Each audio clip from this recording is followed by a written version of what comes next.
Famílias indestrutíveis.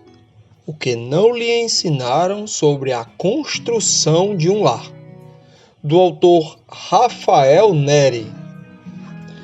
Lerei agora o capítulo 8, intitulado O Caminho da Reconciliação. Restaurar uma relação denota mais do que corrigir desgastes causados pela passagem do tempo, seja por desalinhamento entre as partes ou acontecimentos drásticos. Simboliza, antes disso, um diálogo entre o passado e o presente, honrando tanto o começo quanto o desenvolvimento da vida a dois. A cada ato de amor e entrega, que visa a restituição, desvenda-se um enredo de resiliência, no qual Deus compõe fios de possibilidades e traz aos corações um reflexo da beleza de sua graça. Ao longo deste trajeto, espera-se que ambos os cônjuges aprendam a aceitar as imperfeições do outro e descubram, na singularidade dos detalhes, a essência de sua união. É comum que a senda matrimonial se inicie com uma fase idílica, em que tudo pareça perfeito. Algo semelhante, porém ainda mais utópico, ocorre durante o namoro. A princípio, casais tendem a se concentrar no encanto do relacionamento, em vez de observarem o outro com maior pragmatismo e maturidade. O início de uma relação, geralmente marcado por uma visão idealizada, tende a esconder problemas sérios que pronunciam dificuldades futuras. Sinais de alerta, como descontrole emocional ou ciúmes extremos, são frequentemente ignorados devido à tendência de minimizar os defeitos do parceiro e não romper com ele. Curiosamente, esta atitude que é adotada por muitos durante o namoro seria mais benéfica se aplicada ao casamento, em especial nos períodos de crises conjugais. Em vez disso, observa-se uma inversão. Enfatiza-se os desacertos na relação matrimonial. Com o passar do tempo, alguns impasses costumam surgir: falhas na comunicação, desequilíbrio entre trabalho e vida pessoal, a percepção de valores divergentes, etc. Muitos escolhem ignorar ou atenuar tais dilemas o máximo que podem, na tentativa de evitar confrontos diretos. Mas a esquiva pode piorar a situação a ponto de gerar mágoa. Assim, quando este sentimento se instala no coração, o cônjuge acaba sendo percebido como um adversário ou obstáculo à felicidade. Desafios se intensificam com a emergência de questões, antes ocultas, que se revelam apenas após uma convivência prolongada. O estágio inicial do amor dá lugar à rotina e provações diárias, em que as reincidências de erros, mesmo com esforços para corrigi-los, começam a desgastar a convivência no lar. Manifestações de esgotamento tendem a variar entre homens e mulheres. Pode ser que um cônjuge esteja mais propenso ao declínio no interesse sexual, enquanto o outro tenha um ímpeto de buscar refúgio em atividades como o trabalho ou hobbies, a fim de evitar o ambiente doméstico.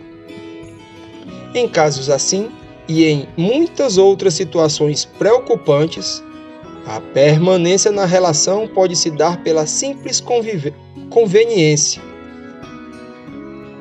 Inúmeros casais chegam a coabitar ao mesmo tempo que vivem como se estivessem divorciados. Em um lapso temporal breve, atingem o clímax da crise, marcado por um estopim, isto é, uma situação intolerável a uma das partes ou ambas, que talvez os façam até cogitar a separação. Nesse momento, não cabe apontar culpados ou enumerar os erros do outro, mas concentrar todas as forças na busca por uma solução de forma conjunta ou, como também pode ocorrer, pela dedicação individual de um dos cônjuges. Ainda que se trate de traição, em que a responsabilidade do ato recai sobre quem cometeu o adultério, o cenário ideal para a restauração requer que ambos os lados se disponham a reconhecer suas falhas. Um sintoma comum em momentos assim é a sensação de que os esforços de um não são correspondidos pelo outro. Muitos se queixam de que, apesar de fazerem tudo quanto podem, não vêem retorno nas atitudes do parceiro. Este sentimento origina-se da expectativa de que cada iniciativa própria deveria gerar uma resposta equivalente por parte do cônjuge. No entanto, quando consideramos a restauração de um casamento sob uma perspectiva cristã, a esperança deve ser depositada em Deus e não exclusivamente no parceiro. A paz e a satisfação no relacionamento devem ser consequências do compromisso de agir sem esperar recompensas imediatas, aliado à fé no poder do Senhor para transformar toda e qualquer situação. A tendência de se sentir injustiçado e moralmente superior é um erro comum em episódios assim. Contudo, devemos lembrar que todos somos imperfeitos e recebemos mais do que merecemos pela graça do Altíssimo. Apenas Jesus sofreu injustiça de forma voluntária, sem ser culpado de nada. Admitir que até nossas boas ações no casamento podem ser atingidas de egoísmo é um passo importante. O cônjuge percebe quando atitudes que parecem corretas são, na verdade, motivadas pela intenção de apontar falhas alheias.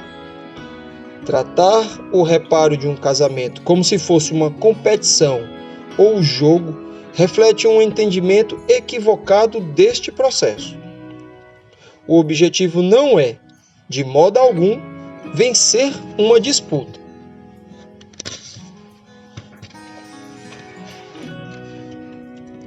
Considerando todos estes pontos, uma dúvida comum é se a restauração é sempre possível, e a resposta não é simples. Sob uma perspectiva de fé e esperança, prevalece a convicção de que transformações surreais podem sim ocorrer, mesmo nas piores circunstâncias. Aliás, é isso que tenho testemunhado ao longo de anos atendendo casais. Porém, a vida inevitavelmente revela situações diferentes das que esperamos. Às vezes, apesar da sincera dedicação de um, o outro pode se manter inflexível e criar empecilhos para a reconciliação. Penso que é salutar, inclusive nesses casos, acreditarmos que todo casamento tem chance de ser restaurado e que Deus é o maior interessado nisso, uma vez que é o próprio autor do matrimônio. Em sua soberania, o Senhor permite que enfrentemos adversidades na vida. Jesus, ao expor o Sermão da Montanha, reinterpretou o significado do sofrimento e conferiu uma dimensão positiva a experiências consideradas ruins. Ele nos ensinou que as dificuldades, ao serem abordadas com fé e resiliência, podem se transformar em caminhos para um aprimoramento pessoal e espiritual. Em nossos laços matrimoniais não é diferente. Deus pode permitir certas situações para que aprendamos a cultivar um amor que espelhe o seu. Sofrer é inerente à vida. As palavras de Jesus são claras a respeito disto. Neste mundo vocês terão aflições. Contudo, tenham coragem. Eu venci o mundo. João, capítulo 16, versículo 33. A promessa bíblica a respeito de um tempo no qual não haverá mais aflição ou angústia se cumprirá apenas com o pleno estabelecimento do reino divino, quando todas as lágrimas serão enxugadas. Eis que o tabernáculo de Deus está com os homens, com os quais ele viverá. Eles serão os seus povos. O próprio Deus estará com eles e será o Deus deles. Ele enxugará dos seus olhos toda lágrima. Não haverá mais morte, nem aflição, nem choro, nem dor, pois as coisas antigas já passaram. Aquele que estava assentado no trono disse: Vejam, eu farei novas todas as coisas. Apocalipse, capítulo 21, dos versículos 3 ao 5. Certamente, há esperança e um futuro para cada um de nós. Sabemos que o Senhor é capaz de restaurar até aquilo que, ao olhar humano, parece não ter salvação. O amor demonstrado por Deus, mesmo diante do pecado persistente de seu povo, transcende qualquer entendimento lógico e estabelece um modelo exemplar para todo casal. É este padrão que bem ilustra a história bíblica de Oséias, o qual Deus orientou a se unir em matrimônio com uma mulher promíscua. O profeta, então, seguindo a orientação divina, casou-se com Gomer e exemplificou o poder redentor do Altíssimo, que está sempre disposto a acolher de volta e restaurar seu povo quando se desviam de seus caminhos. Gomer, a despeito de ser amada e cuidada por Oséias, sempre se afastava dele. Em certo ponto, chegou até a se vender como escrava. No entanto, com amor e misericórdia, o homem de Deus não apenas a comprou de volta, como a buscava cada vez que ela o deixava. Essa narrativa bíblica é uma lição para qualquer relacionamento conjugal, pois nos ensina sobre a misericórdia divina que nos alcança dia após dia. Ao enfrentar obstáculos e falhas humanas, somos chamados a cultivar um amor que, como o de Deus por Israel e o de Oséias por Gomer, perdoa e traz redenção.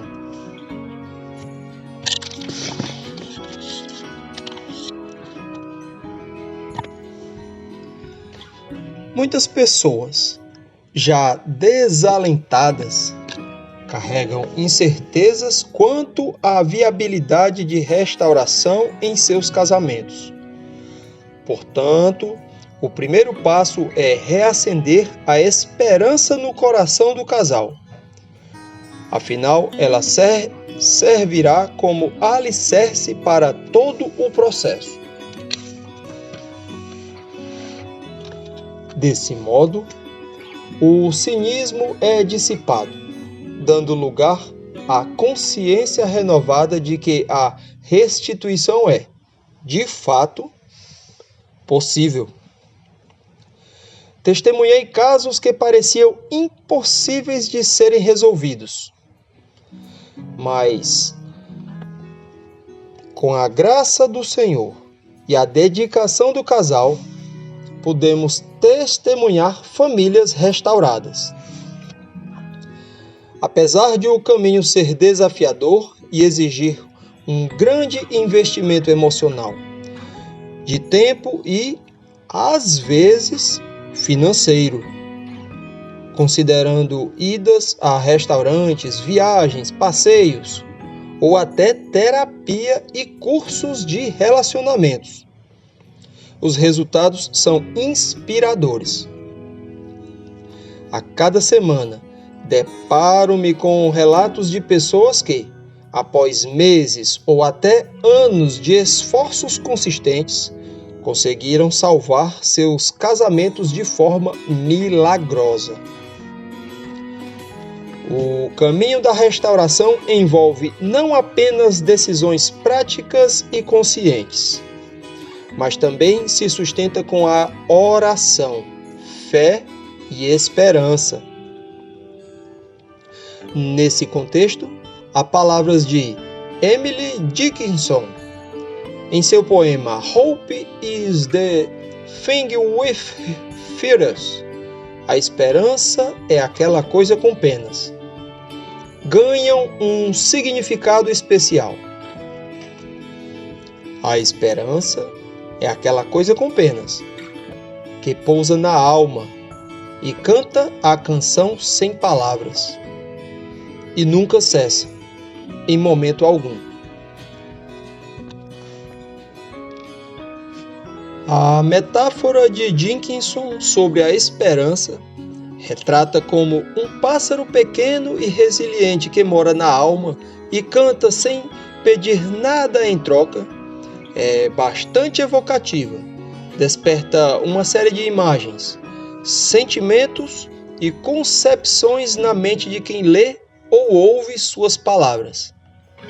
Essa imagem simboliza o modo como, mesmo sob as mais adversas condições, ainda existe a possibilidade de se encontrar conforto e paz.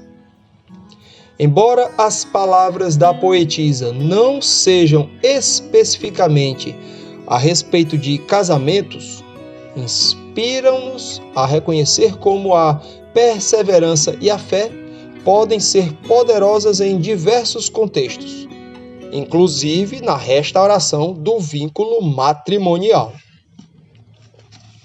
Reconstruir um casamento pressupõe paciência, compromisso e convicção na capacidade de que o amor tem de superar obstáculos. A fé, como a palavra do Senhor nos ensina, é a certeza daquilo que esperamos e não vemos. Cada avanço rumo à reconciliação representa um aprofundamento na confiança em Deus, para quem nada é impossível. Creio, com todo o meu coração, que um casamento restaurado é um milagre tão magnífico como a abertura do Mar Vermelho, e sublime como a visão do vale de ossos secos, a ganhar vida em Ezequiel. Necrópsia da traição. Entre as várias situações que demandam restauração, o adultério está entre as mais complexas. Portanto, entender as razões subjacentes a isso assume grande importância. Afinal, percebo que, se houvesse maior acesso a informações relevantes sobre o assunto, muitos incidentes desse tipo poderiam ser evitados. Um dos aspectos a ser observado é a diferença entre as motivações do homem e da mulher para envolverem-se em relações extraconjugais. Embora hoje a incidência de traição ainda seja predominantemente masculina, a frequência feminina tem aumentado de maneira considerável. Um detalhe curioso é que as mulheres geralmente agem de modo mais calculista e discreto, o que dificulta a descoberta de tais comportamentos. A infidelidade, por parte delas, tende a acontecer devido ao desejo de encontrar alguém que lhe desperte mais admiração e interesse do que seu cônjuge. Já a deslealdade masculina está comumente enraizada na busca por autoafirmação e na ideia imatura de que atrair muitas mulheres é sinônimo de virilidade. Ambos os sexos compartilham certas motivações, mas também apresentam diferenças significativas em seus impulsos para praticarem adultério. Com o passar dos anos, realizei uma análise minuciosa que me possibilitou identificar 4 dimensões: fisiológica, antropológica, psicológica e espiritual, que influem no comportamento humano e, consequentemente, também impactam em casos de traição. De acordo com a perspectiva fisiológica, variações hormonais, mudanças na dieta e outros fatores atrelados à saúde física influenciam o comportamento e as decisões de um indivíduo. Uma vez que desequilíbrios hormonais e nutrição inadequada podem alterar o humor, a energia e até a clareza mental.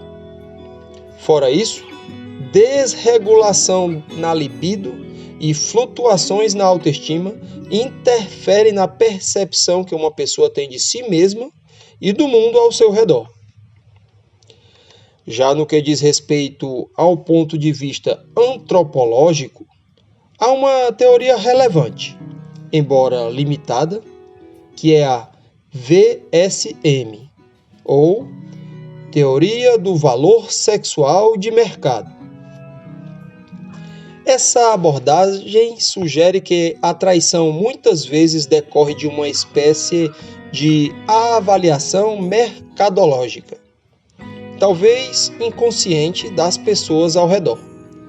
A teoria se baseia em 4 critérios fundamentais: beleza ou sensualidade, status social, inteligência ou mistério e atitude ou presença. Agora, sobre a ótica psicológica e mais especialmente na visão psicanalítica de Freud, o adultério pode ser interpretado como reflexo de um ego exacerbado, isto é, o indivíduo que busca gratificação como bem entende e o faz a fim de reafirmar seu próprio valor. Embora o psiquiatra austríaco não tenha abordado o tema em termos específicos, suas teorias oferecem percepções que nos levam a entender a traição como consequência de conflitos internos, impulsos reprimidos ou experiências da infância relacionadas à sexualidade e ao complexo de Édipo.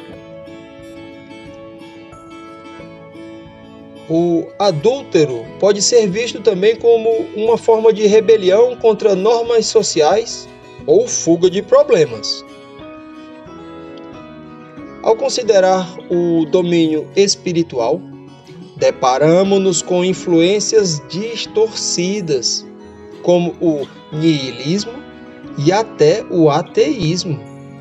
Aqueles que ignoram princípios absolutos e adotam perspectivas relativistas da vida tendem a agir sem propósito definido ou sequer uma concepção concreta do que é certo e errado. Tal posicionamento é chave para atitudes desvirtuadas. Ademais, a era digital expandiu o conceito de infidelidade para além do âmbito físico, podendo ser observada, por exemplo, em conversas íntimas nas plataformas digitais, interações em redes sociais e por aí vai. Essas formas de contato online podem não só atender a desejos inconscientes, mas também servir como uma válvula de escape para as tensões presentes no relacionamento real. Podemos perceber que a análise da traição revela um conjunto complexo de causas e dimensões. Ao desvendar tais nuances, compreendemos um pouco melhor suas raízes. Assim, possibilitamos ações preventivas e reparadoras, tanto em nível pessoal quanto relacional. Devemos considerar o ser humano em sua totalidade: corpo, alma e espírito,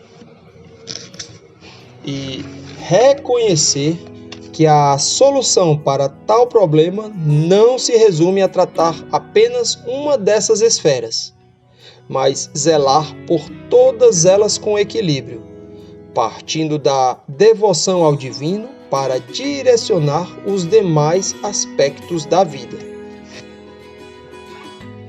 O perdão. Superar a dor causada por uma traição requer maturidade e uma grande consciência acerca da natureza humana e da misericórdia de Deus.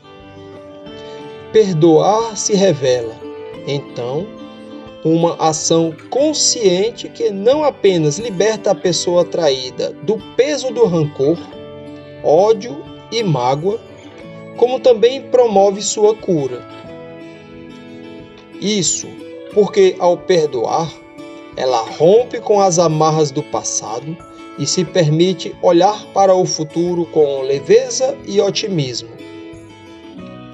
É um ato de força, não de fraqueza, que quebra as correntes invisíveis do ressentimento.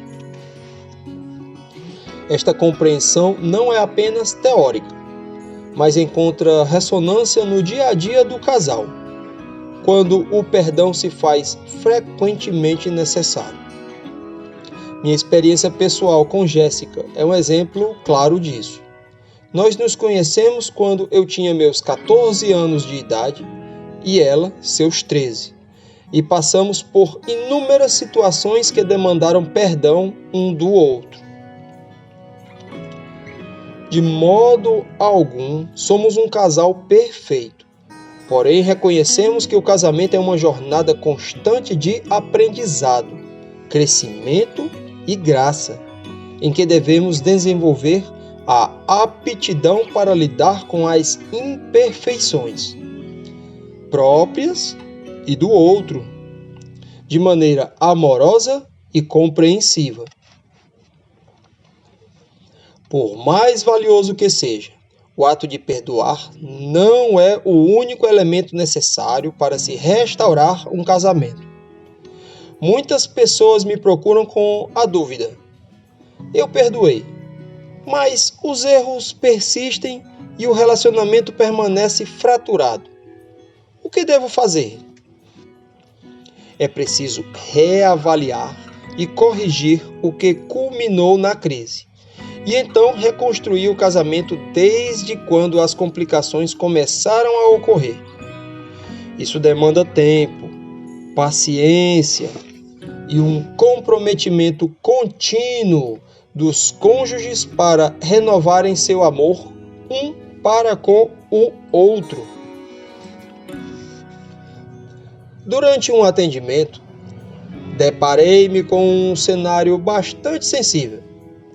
O que, a princípio, era uma relação caracterizada por distância e escassez comunicativa, evoluiu para um estado de menosprezo mútuo e rancor. A situação se deteriorou devido a contribuições negativas de ambas as partes. Palavras ásperas e comportamentos hostis. Um fator decisivo foi a infidelidade por parte do marido, consequente de um progressivo afastamento, interações inadequadas com outras pessoas e uma postura egocêntrica, típica da era contemporânea. Apesar das circunstâncias adversas, a esposa decidiu perdoar e lutar pelo casamento. Ao longo de nossa discussão, o homem expressou um arrependimento sincero. Ressaltei a ele que a transparência total seria importante para a restauração da confiança de sua esposa. Atitudes como manter o celular acessível e compartilhar detalhes do dia a dia tornaram-se práticas imprescindíveis. O período não foi simples, em particular para a parte traída, que precisou lidar com sentimentos intensos de humilhação e angústia. Contudo, pela graça de Deus, eles superaram juntos este obstáculo. Hoje, olham para seu passado e podem contemplar uma história de resiliência, perdão e amor. Outro caso que tive a oportunidade de mediar envolveu um casal em uma crise agravada pela infidelidade de ambos. Conquanto frequentassem a igreja, encontravam-se em um ciclo destrutivo de traição e vingança. A esposa descobriu o envolvimento do marido com garotas de programa e, em resposta, decidiu traí-lo como retaliação. Tendo chegado ao limite, buscaram aconselhamento. Por mais que já tivessem a intenção de se separarem. Contudo, durante nossas conversas, foram persuadidos a reconsiderar a decisão. Como podem imaginar, crianças são as maiores vítimas em situações de divórcio, pois sofrem consequências severas do egoísmo dos pais. A presença de 4 filhos no lar trouxe uma urgência adicional para a reconciliação. Admito que fui duro com esse casal, uma vez que se diziam cristãos, mas não agiam como servos de Deus. Fui enfático ao explicar a responsabilidade que eles carregavam de proporcionar um ambiente familiar estável e harmonioso para os filhos. Enquanto eu os aconselhava, eles choraram bastante e acredito que foram conduzidos pelo Espírito Santo ao arrependimento genuíno. A reconstrução daquela família estendeu-se por meses, durante os quais eu encontrei repetidas vezes. Houve momentos de desânimo, quando precisaram recuperar as forças e contar mais do que nunca com a graça divina. Tiveram ocasiões de ressentimento, guardadas por troca de palavras dolorosas e, finalmente, o perdão. Não tenho dúvidas de que o esforço valeu a pena, pois o fato daquele casal permanecer unido, sem dúvida, o melhor para eles mesmos e os filhos. Para os cristãos, perdoar é, de fato, mais do que uma prática recomendável. Trata-se de um mandamento a ser atendido.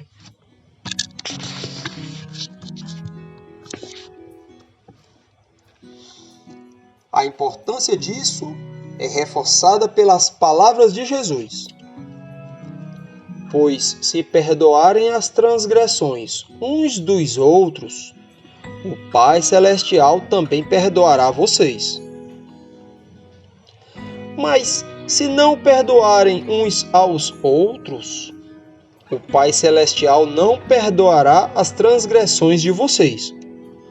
Mateus, capítulo 6, versículos do 14 ao 15.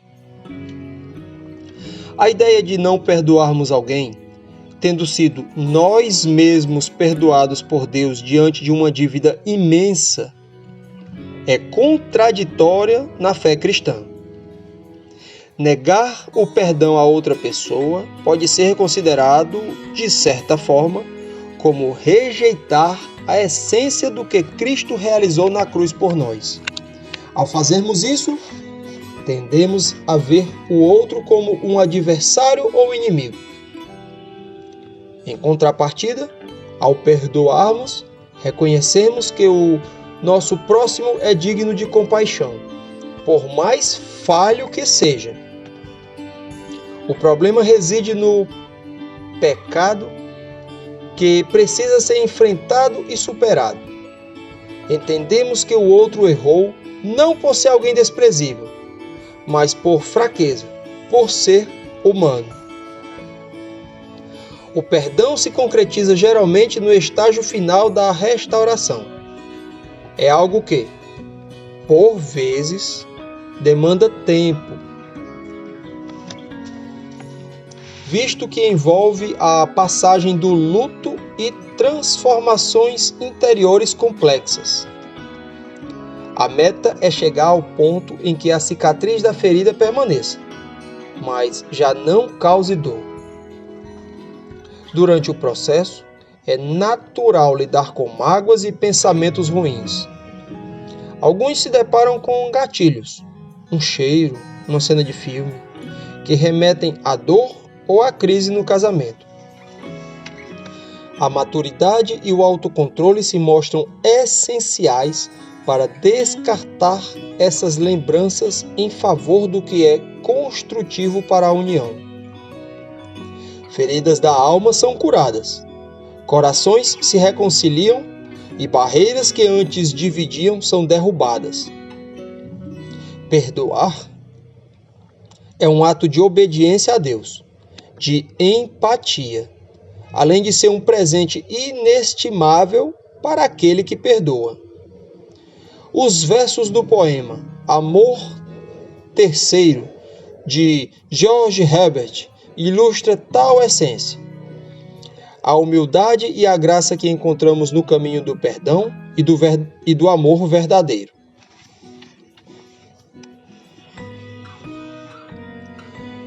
O amor convidou-me a entrar, mas minha alma recuou, culpada de pó e pecado.